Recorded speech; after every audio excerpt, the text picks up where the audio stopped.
ಕಾರಿನಲ್ಲಿ ರಿವಾಲ್ವರ್ ಇಟ್ಕೊಂಡು ಓಡಾಡ್ತಾ ಇದ್ದಂತಹ ಒಬ್ಬ ವ್ಯಕ್ತಿ ಲಾಕ್ ಆಗಿದ್ದಾನೆ. ಬೆಳಗಾವಿ ಜಿಲ್ಲೆ ಗೋಕಾಕ್ ಪಟ್ಟಣದ ಕೋರ್ಟ್ ಸರ್ಕಲ್ ಬಳಿಯಲ್ಲಿ ಗನ್ ಹಿಡ್ಕೊಂಡು ಒಬ್ಬ ವ್ಯಕ್ತಿ ಕಾರಲ್ಲಿ ಓಡಾಡ್ತಾ ಇರುವಂಥದ್ದು ಪತ್ತೆಯಾಗಿದೆ. ರಿವಾಲ್ವರ್ ಇಟ್ಕೊಂಡು ತಿರುಗಾಡ್ತಾ ಇದ್ದ ಸರ್ಕಲ್ನಲ್ಲಿ ಪತ್ತೆ ಆಯಿತು ಇದು. ಆಗ ಕಾರನ್ನು ತಡೆದು ಪೊಲೀಸರು ಪರಿಶೀಲನೆ ಮಾಡಿದಾಗ ವಿಚಾರ ಬೆಳಕಿಗೆ ಬಂತು.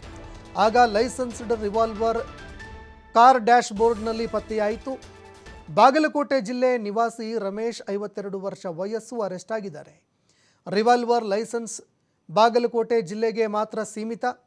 ಆದರೆ ನವೀಕರಣ ಅವಧಿಯಲ್ಲಿ ಮುಗಿದು ಹೋಗಿದ್ರೂ ಕೂಡ ನಿರ್ಲಕ್ಷ್ಯ ವಹಿಸಿದ್ದಾರೆ ಅನ್ನೋ ಆರೋಪ ಕೇಳಿಬರ್ತಾ ಇದೆ.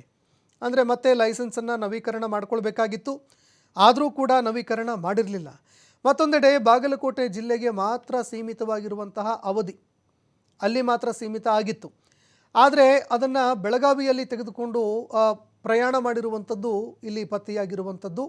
ಹೀಗಾಗಿ ಶಸ್ತ್ರಾಸ್ತ್ರ ಕಾಯ್ದೆ ಅಡಿಯಲ್ಲಿ ಕೇಸ್ ದಾಖಲಾಗಿದೆ. ಈಗ ಪ್ರಕರಣ ದಾಖಲು ಮಾಡಿಕೊಂಡಿರುವಂಥ ಅಧಿಕಾರಿಗಳು ರಮೇಶ್ ಎಂಬವರನ್ನು ಅರೆಸ್ಟ್ ಮಾಡಿ ಈಗ ತನಿಖೆಗೆ ಮುಂದಾಗ್ತಾ ಇದ್ದಾರೆ.